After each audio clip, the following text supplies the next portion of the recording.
I'm Chris Farrell, and this is On Watch. Thanks for joining us, everybody. Really appreciate you tuning in. Two things to talk about today. Number one, the released testimony of Glenn Simpson, the founder of Fusion GPS, and one particular nugget in his testimony I'd like to highlight for you and really provide some clarification or some insight. You can see sort of the manipulation of the media in this thing that I'm going to point out to you. And then secondly, I want to talk to you about why in the world the U.S. State Department is funding pro-Soros, anti-Prime Minister Orban media operations in Hungary. Why would we meddle in the domestic operations or domestic affairs of a NATO ally? Doesn't make a lot of sense. I want to provide you with some background and some information on that. So first, let's go to Fusion GPS, the purveyors of the phonied up Russian dossier supposedly against Mr. Trump and his operation. It's really coming apart at the seams overall. I think everyone's really getting an idea or a handle on just how sordid that whole operation was and is, for that matter. But I want to focus in particular with respect to the testimony of Glenn Simpson that Senator Diane Feinstein released as the minority chair of the Senate Judiciary Committee overseeing what was going on with Fusion GPS. And so you'll recall in the last couple of days, without consulting or conferring with any of her colleagues, Senator Feinstein decided to unilaterally release this transcript that Senator Grassley, the chairman, had asked and had preferred be kept confidential, at least for the time being. I have a few points on that. One, I really don't see what the big deal is with respect to releasing the transcript. I'm a big believer in shining the sun. Sunshine is a disinfectant, right? And it has a tendency to make all the cockroaches scramble for the corners. So the light of day and sunshine, I'd get all this stuff out in the public. And the reason I say that is because this is really a historical exercise for the senators involved in this committee investigation. They have no teeth. They have zero enforcement capability. And so they're really just sort of compiling their own history of what has occurred. And so in this case, you've got sworn testimony. Granted, it's incomplete, it's anecdotal, it's a snapshot, but frankly, I'd rather have it out in the public.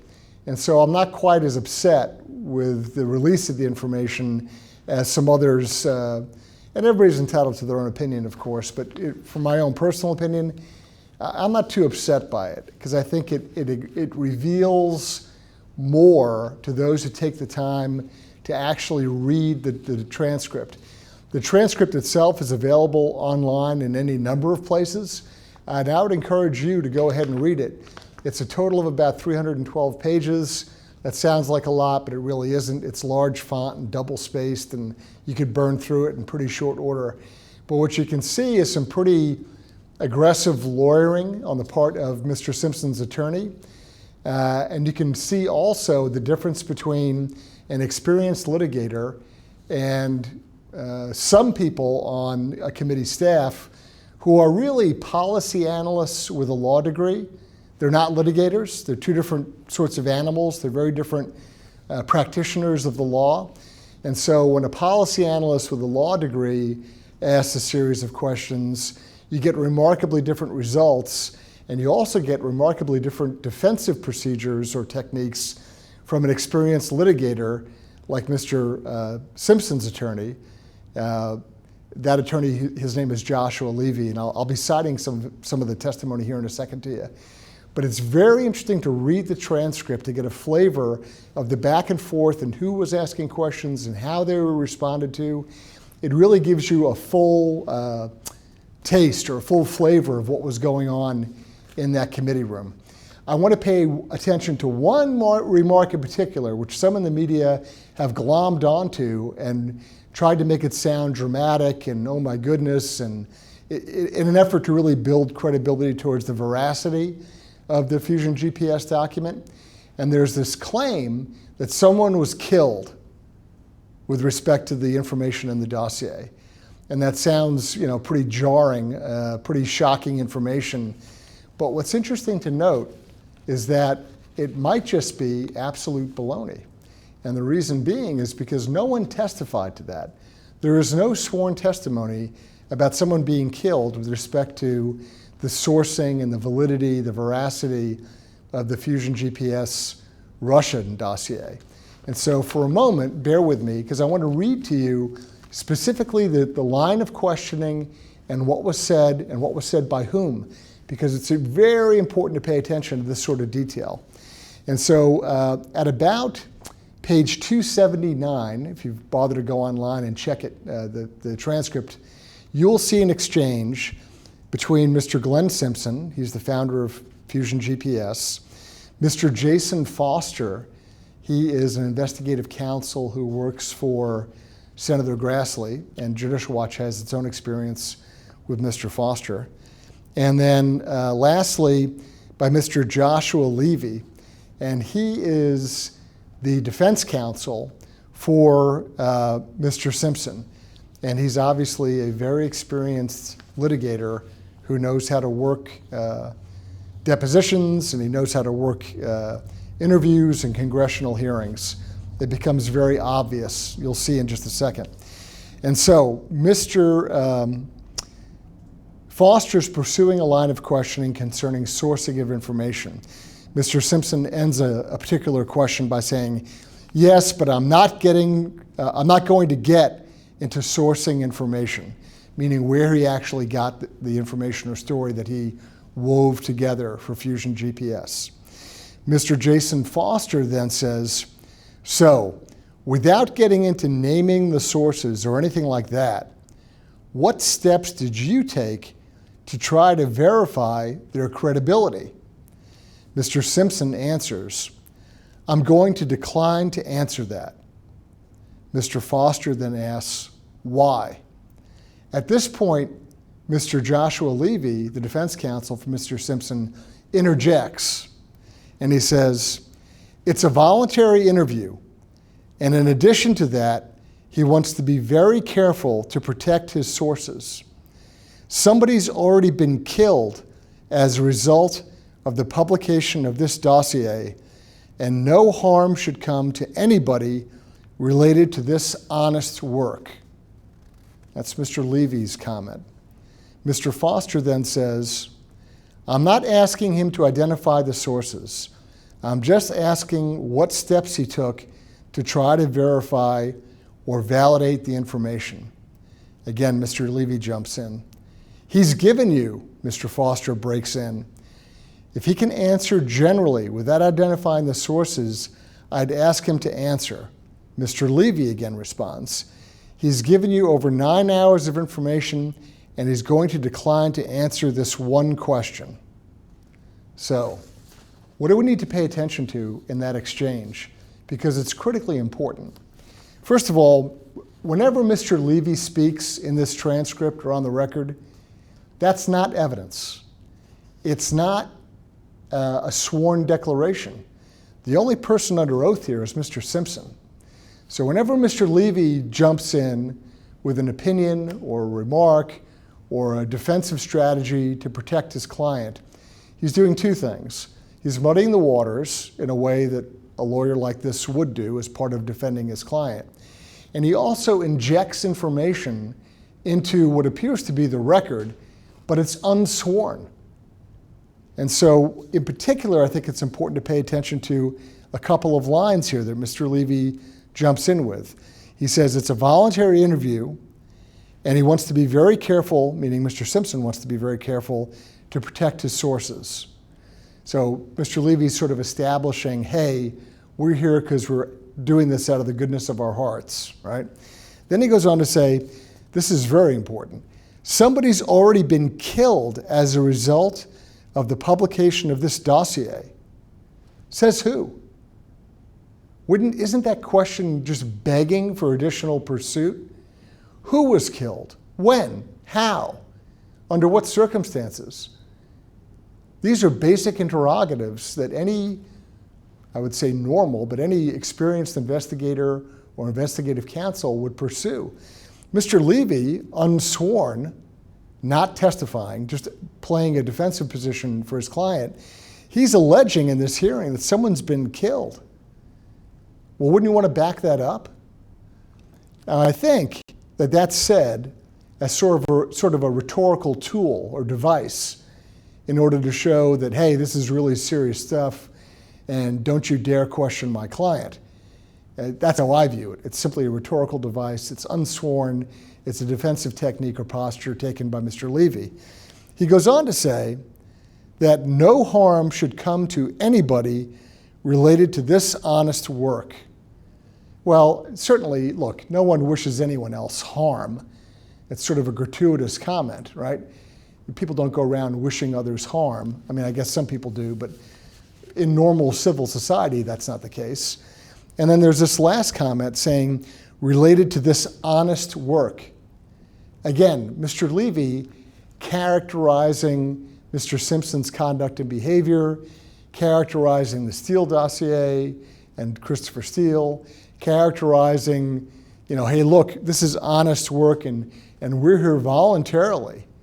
So, I mean, it's very sharp lawyering on the part of Mr. Levy, but it has nothing to do substantively, and certainly it's not any sort of sworn testimony by Mr. Simpson. From there, Mr. Foster picks the ball back up where he left off. Again, shockingly, not pursuing the question of this person who's supposedly been killed, and that's a big question, obviously. Foster goes back and says, I'm not asking him to identify the sources. I'm just asking what steps he took to try to verify or validate the information. Mr. Levy comes back in with, he's given you, and then he's cut off again by Mr. Foster, asking him to generally describe it. And I've reviewed that to you. It sort of ends and they move on to a different topic. But this is, part of the legal process, part of the investigative process that is really very important to understand and evaluate and to take into consideration. The questioning, if you read all 312 pages of the interview of Mr. Simpson, the questioning, for the most part, from the investigative counsel, both Democratic and Republican, from the committee, is really rather weak. It's clear that these people probably don't have much depth or experience in the world of conducting investigations, or either from a law enforcement perspective or as an assistant district attorney or U.S. attorney. I could be wrong, but when I read the questioning, the technique used and the way in which questions are formulated are really quite poor. And in that regard, a very sharp litigator like Mr. Levy can really run circles around them. And he gets to inject information into the record unsworn that really kind of rolls the committee back on their heels. He's characterizing things, he's testifying, but he's not under oath. And so this is a fundamental problem, I think, with how some of these committee hearings are done. And when you take the time to read the entire transcript, you'll see all the gaps and holes. You'll also see that, contrary to his New York Times editorial, Mr. Simpson's full of baloney. He's not interested in answering questions. There's all sorts of areas where he's evasive and refuses to answer direct interrogatives. And so I think it's really important for you to go and take some time, read that entire transcript, focus on this idea that they're throwing out a dead body, that no one seems interested in finding out the circumstances surrounding it, but it's invoked as a rhetorical technique or device to kind of change the tone and the tenor of the investigation itself. It's interesting stuff. This is information warfare. This is an attempt to manipulate the media. And so you'll watch a news show or read some column somewhere, and someone will glom onto that claim that someone's been killed, and they'll repeat it as though it's fact. It's not. It's just a defensive technique used by an attorney when his client's being questioned under oath. It's important stuff. You should know it. You should think about it. And you should use that as sort of a prism or a lens with which to view this entire saga of the so-called Russian dossier. Okay, topic number 2, and I'll be brief on this one, but it's important. Our U.S. Department of State, and in particular, the Bureau of Democracy, Human Rights, and Labor, or DRL, has released or announced a contract vehicle for what it calls objective media in Hungary. Now, this is very disturbing on a few different levels. Number one, Hungary's our NATO ally. They are a former Warsaw Pact country that came out of the Velvet Revolution of '89 and '91 and really blossomed into a vibrant, legitimate Republican democracy. And we also have the current Prime Minister of Hungary, Mr. Orban, who is a great supporter of President Trump. He is a sort of like-minded philosophical conservative who's interested in preserving Hungary's sovereignty and its history and language and culture and all those sorts of things. There are some people in the EU who really loathe Mr. Orban because of that.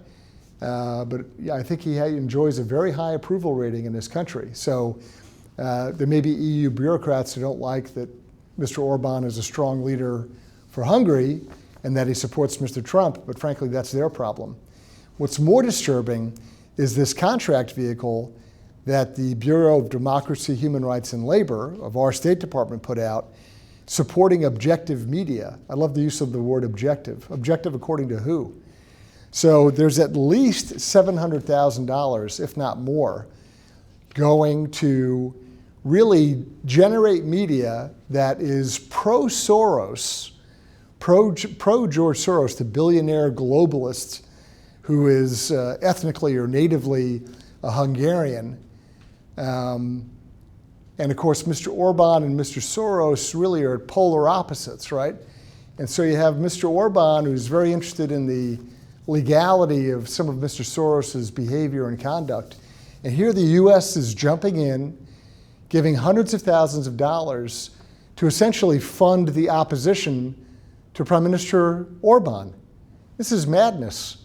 Why would we in the United States, and particularly the Trump administration, fund the internal domestic news operations of a NATO ally in an effort to combat or to provide a media opposition to a lawfully elected ally in the form of Mr. Orban? This is craziness. This is another example of the deep state run amok. And so there are those embedded political operatives in the State Department who are most interested in promoting the same old song, sort of an Obama globalist agenda, and they're willing to do it with your taxpayer dollars to fund media opposition in Hungary against their lawfully elected government. This is a head scratcher. This is completely inconsistent with President Trump's platform. It's foolhardy from the taxpayer standpoint. We don't have anything else to do with this money in our own country. Why are we creating mischief domestically in Hungary, who's our ally? This makes no sense. And the fact that Soros is wrapped up in this really makes no sense. Why would we do anything to assist the billionaire globalist in all of his various front groups and foundations and his sort of mischief-making apparatus around the country, around the world for that matter? We've already documented Soros meddling in Macedonia, in Albania, in Guatemala. You know, when Soros goes into a small country or one of those smaller countries like that with his big checkbook, he can really sway and move what would be normally a legitimate political operation. And, you know, I've got news for you. Nobody ever voted for Mr. Soros. So he may have his own view of things. He may have his own objectives, and certainly he has a huge checkbook. But he's running around the world creating mischief, advancing his agenda, very often in direct opposition to the lawfully elected governments of democratic republics around the world. So I have a hard time accepting our State Department throwing $700,000 and perhaps many more beyond that, but the initial offering was $700,000. I have a real hard time of our taxpayer dollars going to support George Soros. It just doesn't make sense. So thanks for watching this week. We appreciate it very much. I'm Chris Farrell on Watch.